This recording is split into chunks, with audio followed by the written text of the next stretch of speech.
Okay, in the second half of lesson 5, we're going to mix our strokes. So your left hand is going to play a double vertical stroke and your right hand is going to play a single independent stroke. This is a great chance to practice independence in addition to practicing the correct stroke types. With your right hand, you're going to practice stepwise motion and also a little bit of jumping motion. So you want to make sure you have the correct rotation. As you move up the keyboard, your arm helps you out. Once you are done with beat 2, you're going to prepare the next beat by having that upstroke be above beat 3. That way you're going to ensure your accuracy.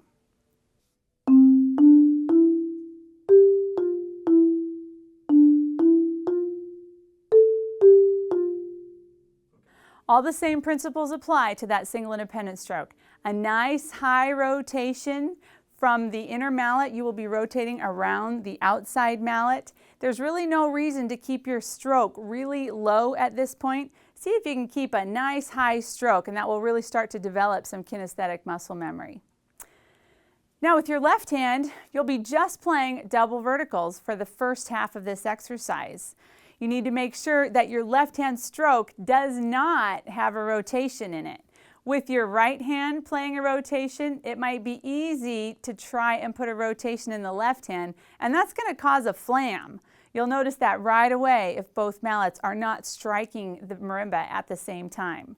So your left hand should just be playing a very simple double vertical stroke with a good piston stroke.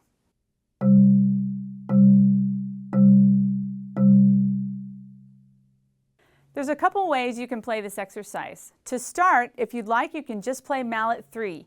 The first half of it, mallet 3, does all the single independent strokes. The second half of it, mallet 2, plays only single independent strokes. If you'd like, you could just play one bar at a time, and that will help you feel what it's like to play 2 strokes at the same time. Remember, it's a completely different motion. The right hand will be rotating, the left hand will be going up and down.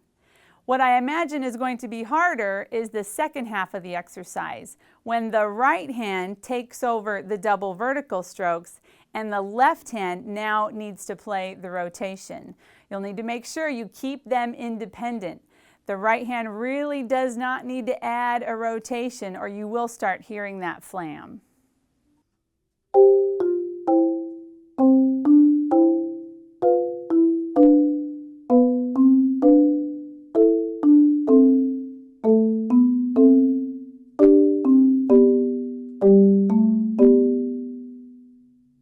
Okay, now I'll just play the entire exercise for you. I do want you to pay attention to the endings of each of the phrases. On the 8th bar, it is slightly different.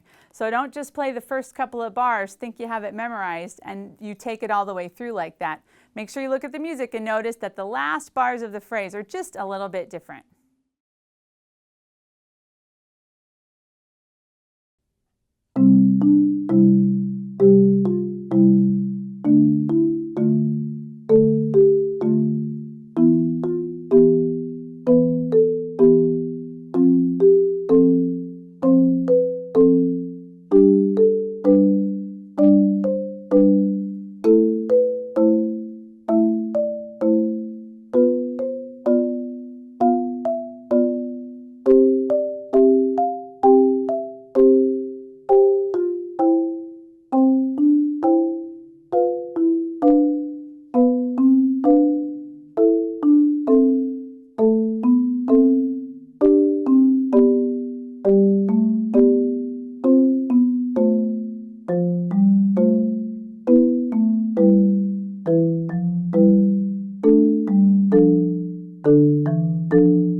This one's kind of a long exercise, so feel free to adapt it as you need.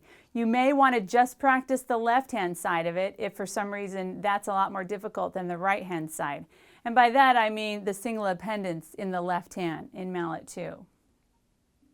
As you continue to work through the book, you want to make sure you're always doing a good warm-up. I would recommend that every time you come to the marimba, you play through at least all of lessons 1 and 2. Those are some of the absolute basic building blocks to the strokes that we keep working on later in these lessons. If you have any difficulty with those strokes, starting lesson 5 or beyond, you'll want to hit those a little bit harder in your warm-up session. Even if you've gone through the entire progress chart in some of these lessons, it's always helpful to use them as a warm-up, just to make sure you're reinforcing that positive muscle memory.